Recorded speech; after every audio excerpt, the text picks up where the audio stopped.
दोस्तों नमस्कार। पिछले एपिसोड में हमने आपको दिखाया था ऐतिहासिक पंबन पुल और इस एपिसोड में हम आपको लेकर चलेंगे भारत के एकमात्र ऐसे तीर्थ स्थल पर जो 4 धामों और 12 ज्योतिर्लिंगों में से एक है। जी हाँ, हम बात कर रहे हैं श्री रामनाथ स्वामी मंदिर की, जो कि तमिलनाडु के रामेश्वरम में स्थित है। इसके अलावा रामेश्वरम आइलैंड में बहुत कुछ देखने को है और आपको वो सब दिखाऊंगा। मैं आपका दोस्त ऋषिराज।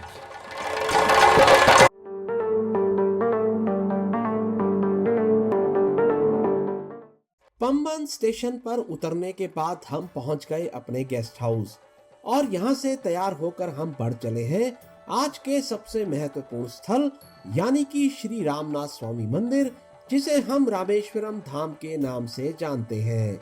रामेश्वरम मंदिर में प्रवेश से पूर्व सबसे पहले हमें स्नान करना होता है समुद्र में, जिसे अग्नि तीर्थम के नाम से जाना जाता है। यहाँ स्नान के पश्चात मंदिर के पूर्वी द्वार से प्रवेश करते हैं मंदिर के मुख्य प्रांगण में, जहाँ कुल 22 कुएं बने हुए हैं। यहाँ हम सभी कुओं के जल से स्नान करेंगे। इसे ईश्वर की कृपा कहें या कुदरत का करिश्मा। यहाँ के हर कुएं के जल का स्वाद और उसकी तासीर अलग अलग है। इसके अलावा यहाँ हर कुएं का अपना एक नाम है, जैसे कि नल, नील, सरस्वती, गंगा, यमुना इत्यादि।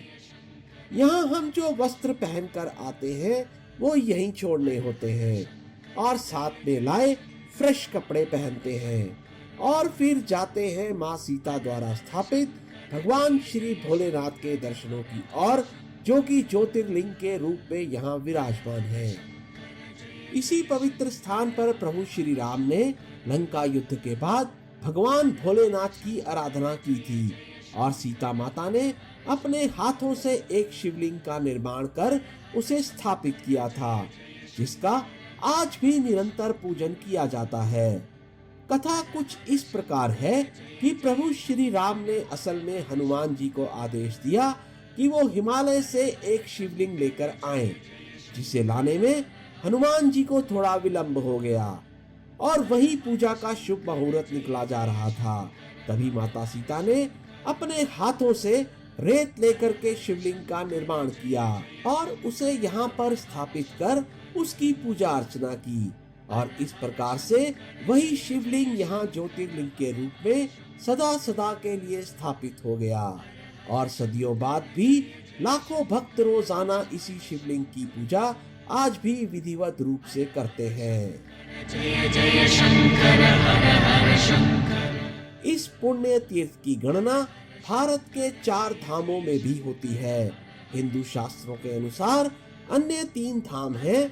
उत्तर में उत्तराखंड राज्य में स्थित बद्रीनाथ, पश्चिम में गुजरात राज्य में स्थित श्री द्वारकाधीश और पूर्वी भारत में ओडिशा राज्य में स्थित श्री जगन्नाथपुरी।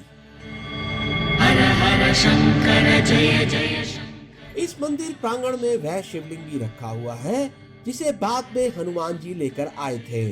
उस शिवलिंग और हनुमान जी के विशाल विग्रह के दर्शन आप मंदिर के दक्षिणी भाग में कर सकते हैं। यहाँ का अहाता यानी कि बरामदा विश्व के सबसे लंबे अहातों में से एक है। हर हर शंकर जय जय शंकर हर हर शंकर। हर हर शंकर जय जय शंकर हर हर शंकर। रामेश्वरम मंदिर में पूजा अर्चना के बाद हमने रुख किया है गंधमादन पर्वत की ओर। इस स्थान का बहुत ही धार्मिक महत्व है।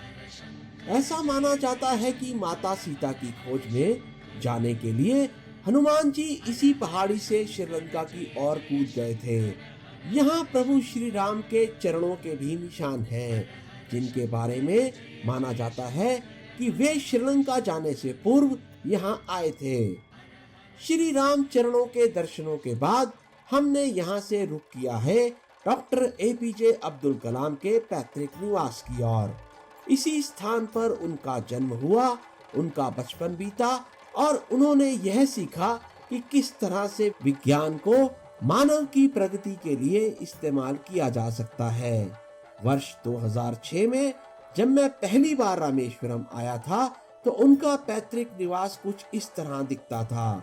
जब वर्ष 2011 में मैं पहली बार डॉक्टर एपीजे अब्दुल कलाम से मिला तब मैंने उनको उनके घर की ये तस्वीर भेंट की, जिसे देखकर वो बहुत ही प्रसन्न हुए थे। उनके इस पैतृक निवास को अब एक म्यूजियम में परिवर्तित कर दिया गया है, जहां पर रोजाना हजारों लोग आते हैं।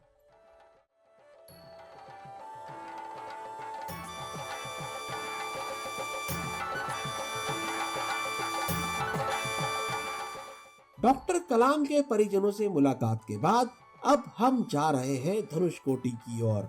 जैसा कि मैंने पिछली वीडियो में बताया था कि एक जमाने में बोट मेल चेन्नई एग्मोर से चलकर धनुषकोटी तक आती थी और यात्री यहाँ से बोट में बैठकर श्रीलंका के तलईमन्नार तक जाते थे। बोट का टिकट रेल के टिकट के साथ ही चेन्नई एग्मोर में दे दिया जाता था। वर्ष 1964 में आए साइक्लोन ने यहाँ की ज्योग्राफी को सदा सदा के लिए बदल दिया। 2006 में जब मैं यहाँ आया था तो रास्ते में 1964 के समय की टूटी पटरियां भी पड़ी दिखती थी, लेकिन अब हटा दी गई हैं। सोचिए, वर्ष 1964 में जब यहाँ बोट मेल आती होगी तो यहाँ कितनी रौनक रहती होगी, लेकिन आज यहाँ सन्नाटा है। दूर दूर तक केवल वीरानी छाई हुई है और यहाँ का टूटा हुआ प्लेटफॉर्म, पानी का ओवरहेड टैंक जो गाथा सुना रहे हैं वो अब केवल इतिहास के पन्नों में सिमट कर रह गई है।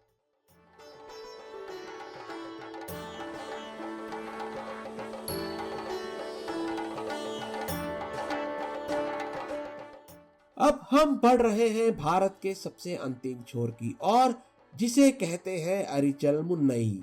इस स्थान को श्री राम सेतु का आरंभिक स्थल भी माना जाता है।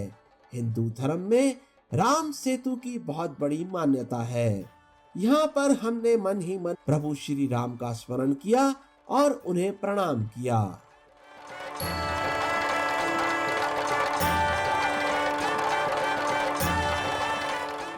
यहाँ थोड़ा वक्त गुजारने के बाद अब हम निकल पड़े हैं विश्व के एकमात्र ऐसे मंदिर जो रावण के भाई विभीषण को समर्पित है। असल में ये मंदिर विभीषण जी की स्मृति को नमन है, जिन्होंने धर्म का साथ देने के लिए अपने बड़े भाई रावण का त्याग कर दिया और प्रभु श्री राम के चरणों में नतमस्तक हो गए।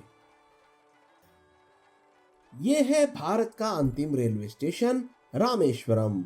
वर्ष 1964 के बाद से अब सभी गाड़ियां यहीं टर्मिनेट होती हैं, जो पहले धनुषकोटी तक जाती थी।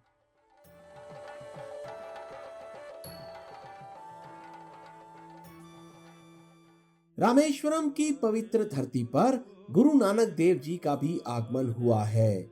वर्ष 1511 में गुरु नानक देव जी यहाँ पधारे थे। श्रीलंका से अपनी वापसी यात्रा पर बाबा नानक देव जी ने यहाँ 19 दिनों तक प्रवास किया था।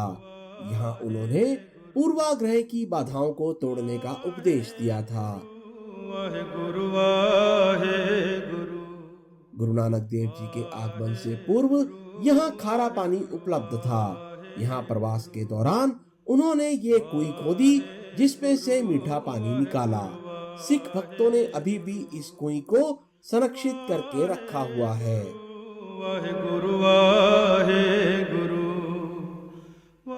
वर्ष 2017 में कलाम साहब ने इस दुनिया को अलविदा कह दिया।